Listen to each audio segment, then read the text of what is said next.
All right, let's dive in.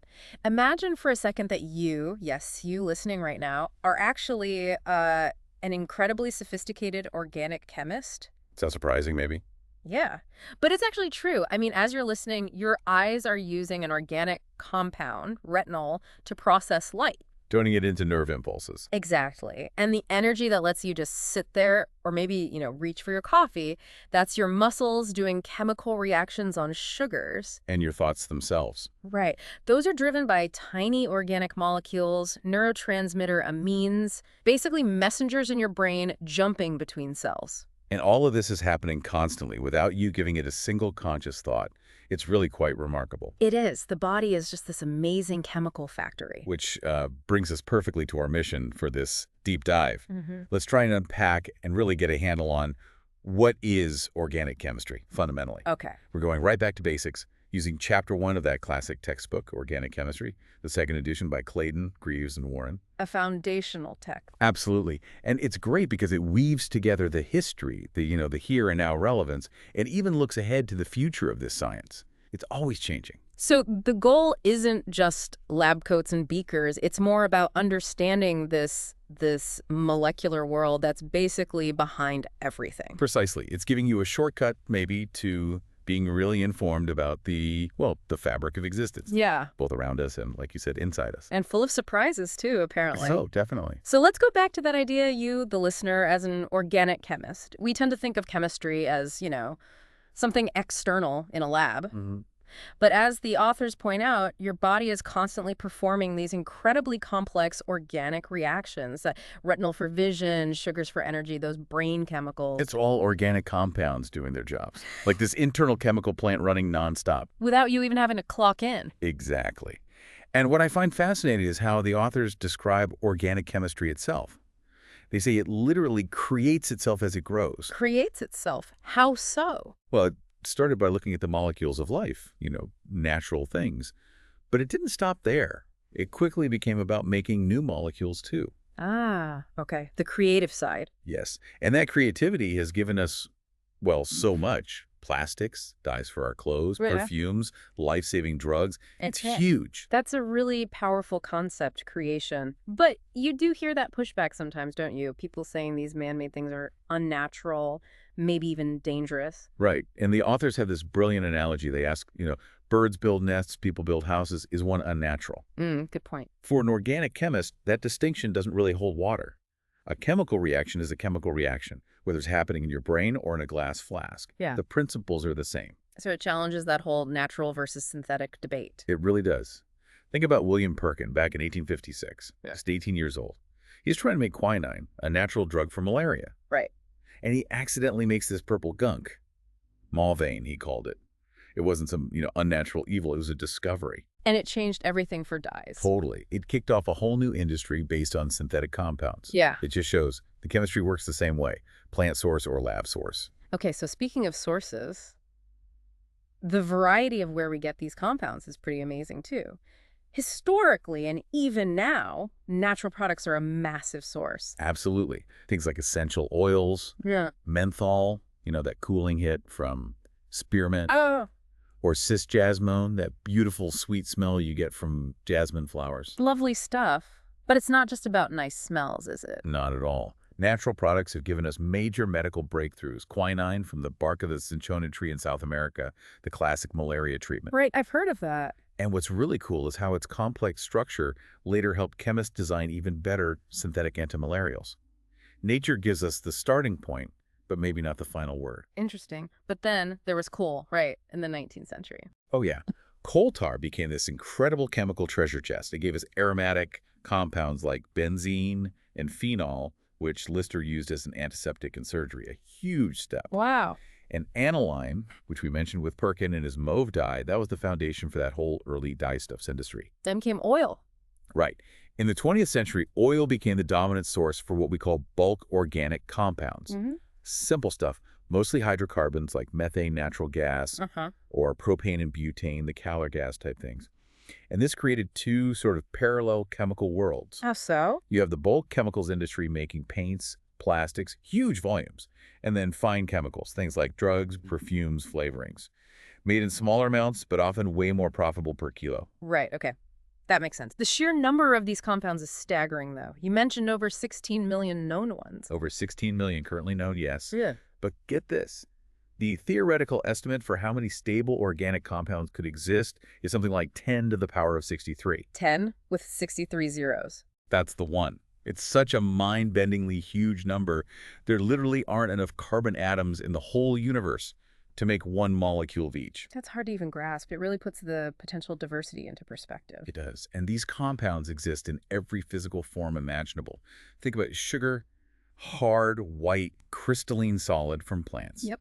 Then petrol, a mix of colorless, volatile liquids like isooctane.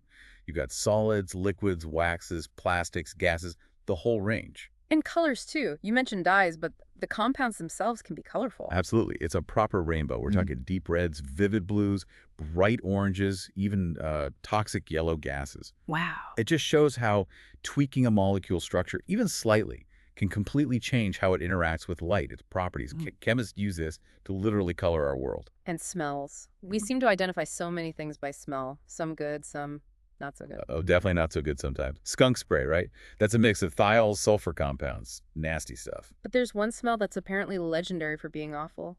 Thioacetone. Ah, yes, the thioacetone story. Mhm. It's almost comical if it weren't so disruptive.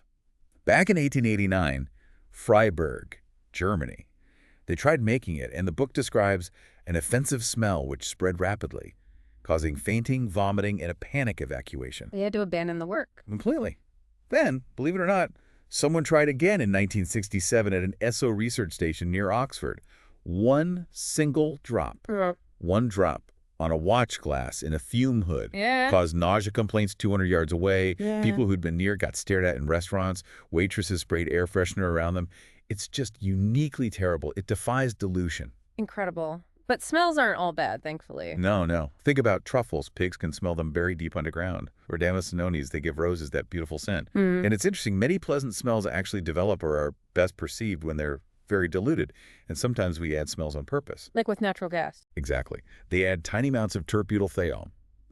Our noses are so sensitive we could detect it at like 1 part in 50 billion. That's like a single drop in an Olympic pool. For safety, obviously. Our senses are amazing. And it's not just us, right? Insects use smells, too. Hugely. They use volatile organic compounds, pheromones, for all sorts of communication, especially finding mates. Like the cigarette beetle. Yeah, its pheromone, serotonin, is potent. They got just 1.5 milligrams from 65,000 female beetles. Or the Japanese beetle pheromone, japonular, tiny amounts were more attractive to males than actual females. It's incredibly precise chemical signaling. Wow. And I read something about mirror images being important. Yes, this is fascinating. With some pheromones, you have molecules that are mirror images of each other, isomers. In the olive fly, one version attracts males, the mirror image attracts females. No way. It's true. And male elephants release mirror image isomers of a molecule called frontalin. Female elephants can actually judge the age and, well, desirability of a male by the ratio of these isomers he releases. That is unbelievable. Nature's chemistry is just so subtle and specific. It really is. Even a tiny change in 3D shape can flip the biological function completely. Okay, so from smells to tastes, equally sensitive. Oh, yes. The main flavor compound in grapefruit, we can taste that at concentrations equivalent to, again, like a drop in a large lake. It's astonishingly low. And on the other end, you have things added to make stuff taste bad. Right. Bittering agents. Right. Things like denatonium benzoate. It's a complex organic salt, and they add it to potentially harmful household products like antifreeze to stop kids from accidentally drinking them. Extremely bitter. Smart. So smells, tastes. What about other biological effects? We know about drugs, obviously. Sure. Things like alcohol, cocaine, MDMA, they're all organic compounds with well-known effects, good or bad, depending on context. But there are other, maybe stranger, natural examples. Like what? Well, researchers isolated this surprisingly simple fatty acid derivative from the cerebrospinal fluid of cats. Turns out, this compound makes cats, rats, and even humans fall asleep almost immediately when administered. It seems to be part of the natural sleep regulation system. A natural sleep chemical from cats. That's wild. Isn't it? And then you have beneficial things in our diet. CLA conjugated linoleic acid found in dairy and, oddly, kangaroo meat. It shows some anti-cancer activity. Kangaroo meat. Okay. And resveratrol from red wine maybe helps with heart disease. Mhm. And of course, vitamin C, essential for us, prevents scurvy, works as an antioxidant. It's all organic chemistry keeping us going. So the impact is huge. Let's talk scale. Industry uses this stuff massively, right? Oh, on an unbelievable scale. Companies like Roche make vitamin C by the ton. Or look at the Jamnagar refinery in India, largest in the world, processes something like 200 million liters of crude oil every day. 200 million liters daily. Daily. Now, a lot of that still gets burned as fuel, obviously, but a big chunk is converted into organic starting materials for chemical industries. And some simple chemicals come from different places, like ethanol. Good example. Ethanol for industrial use mostly comes from oil hydrating ethylene.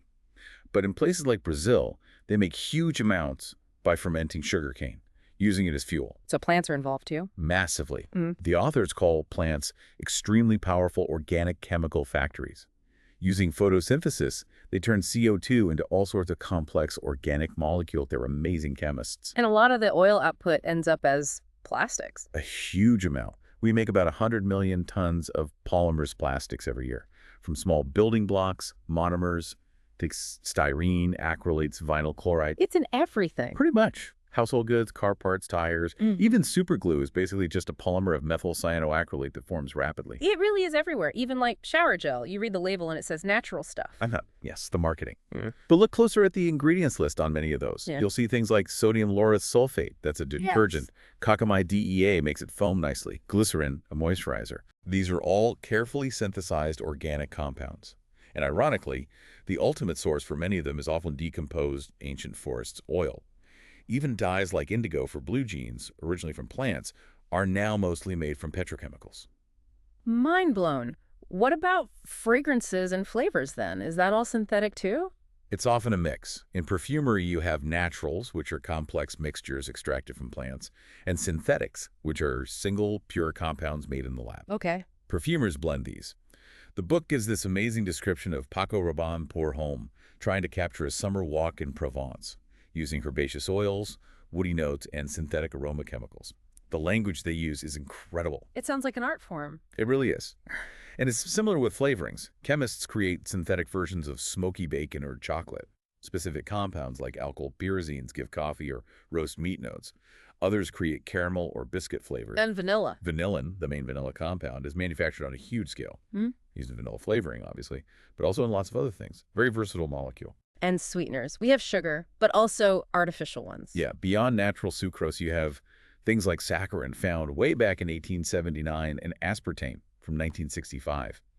Aspartame's interesting. It's made from 2 natural amino acids, but it's 200 times sweeter than sugar, made on a huge scale. Wow. Then there's medicine. This is where organic chemistry has arguably had the biggest impact, right? Absolutely transformative. We kind of expect now to survive diseases that were death sentences before. Think antibiotics like amoxicillin, Yeah. antivirals like Tamiflu, or ritonavir, which helps manage HIV/AIDS, and then the blockbuster drugs for chronic conditions, Lipitor for cholesterol, Nexium for ulcers, Glivec for certain cancers. These are all massive achievements of organic synthesis and understanding, Saving millions of lives. and improving quality of life immeasurably. We also need to mention agriculture, right? Keeping food safe. Definitely. Agrochemicals, herbicides, fungicides, insecticides are crucial for protecting crops from pests, weeds, diseases. We need them to feed everyone. But there were problems with older ones, like environmental persistence. There were, yes. But modern agrochemicals are developed under incredibly strict safety testing. They've learned a lot. Take decamethrin, a type of insecticide. Okay. It's based on natural pyrethroids, but modified. It's highly effective against target insects, but much safer for mammals, like a 10,000-fold safety factor for some species. And you only need tiny amounts, about 10 grams per hectare. That's like a tablespoon spread over a football field. That's efficient. Very. And it doesn't leave significant residues. There are also clever fungicides, like the triazoles, that specifically target enzymes found only in fungi, not in plants or animals, much more targeted. So we've covered carbon, hydrogen, oxygen, nitrogen, sulfur, phosphorus, halogens. But you mentioned metals are getting more involved. Increasingly so, yes. Mm-hmm. This is a really exciting area. Elements like silicon, boron, lithium, tin, copper, zinc, palladium. They're becoming standard tools in the organic chemist's toolkit. How are they used? Well, you make compounds where carbon is directly bonded to a metal, like carbon lithium or carbon palladium bonds. Right. These organometallic reagents let you build complex molecules with amazing control and precision. So it's blurring the lines between organic and inorganic. Exactly. It makes drawing a strict line pretty difficult and maybe pointless. Consider phoscarnet. It's an antiviral drug. It has carbon atoms, but zero carbon-hydrogen bonds. Is it organic? Tricky. Or take a catalyst like tetrakis triphenylphosphine palladium. Loads of hydrocarbon bits, these benzene rings, but they're attached to phosphorus, which is attached to the central palladium metal atom. The key bonds are CP and PP. So where does organic chemistry end? That's the thing. The authors basically say we don't know and we don't care. They argue these strict boundaries are undesirable and meaningless. Why meaningless? Because this blurring, this overlap, actually makes the whole field of chemistry all the richer. Yeah. It leads to a more connected, powerful understanding of how molecules work, regardless of labels. Right. It's all just chemistry at the end of the day. Pretty much. Okay, so after this this really comprehensive tour, let's try and pull it together. The book summarizes organic chemistry under 5 main pillars, right? The things it aims to teach you. That's right. 5 core components. First, structure determination, basically, figuring out the 3D shape of molecules, especially new ones. Okay. Second, theoretical organic chemistry, understanding those structures based on atoms, bonds, electrons. The why. Got it. Third, reaction mechanisms, figuring out how reactions actually happen step by step so you can predict what will happen. Crucial. Fourth, synthesis, the art and science of designing routes to make specific molecules, especially new or complex ones. The how to build. The creative part again. Exactly. And finally, fifth, biological chemistry, understanding how molecules function in living systems, linking structure to biological activity. Structure, theory, mechanisms, synthesis, biology, that covers a lot of ground. It does. And this deep dive into Chapter 1 really sets the stage. It shows organic chemistry isn't some static, completed subject. The book calls it an adolescent science. Still growing up. Still growing. Still surprising us. Learning its language of pictures, the way we draw and think about molecules is the key. It's a challenging journey, maybe, but definitely rewarding. It gives you the tools to understand this whole molecular world. What an incredible journey we've taken just in this first look. From the chemistry humming away inside us right now, to the enormous industries that shape our lives, clothing us, feeding us, healing us, and seeing how those traditional boundaries are dissolving. It's clear this isn't just, some niche subject. It's absolutely central. Absolutely. And as we've touched on, it's not a finished story. The authors stress the revolution is still far from complete. It's a dynamic, creative field. So thinking about that, having seen its history, its reach, its evolving nature, what kind of currently unimaginable molecular marvels do you think this science might conjure up in this, say, the next few decades? That's a great question to ponder. We really encourage you to keep that thought simmering, maybe look at the world around you with slightly different eyes now, keep digging deeper, and we'll be back for more explorations.